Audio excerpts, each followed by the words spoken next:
Sono un uomo veramente sfortunato. Sono nato impiegato, con soltanto pochi euro al mese. Dite un po', come già fa? Quando prendo lo stipendio vi assicuro che è assai duro il mio destino. Fra le tante trattenute, tasse, quinte e contributi, non mi resta niente più.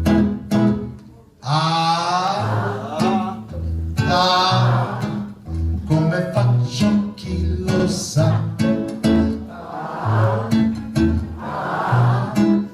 Un consiglio mi dà.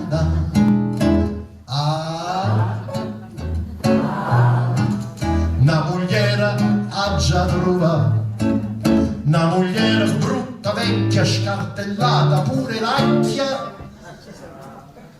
ma con soldi in quantità.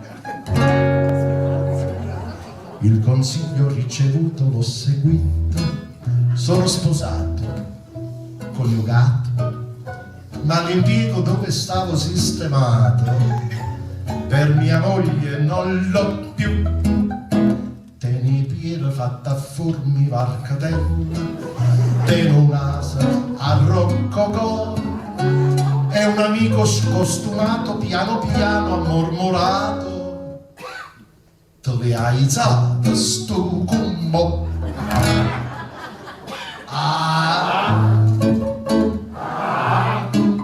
Te ne soldi in quantità,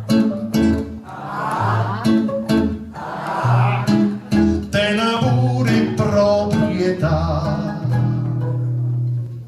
Però, niente ho visto fino a mo'. E perciò ve lo confesso, si sta vecchia ma fa fessa, la sopprimo primemo.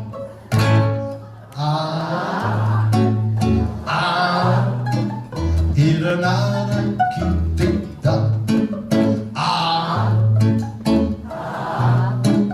E c'è un'altra novità.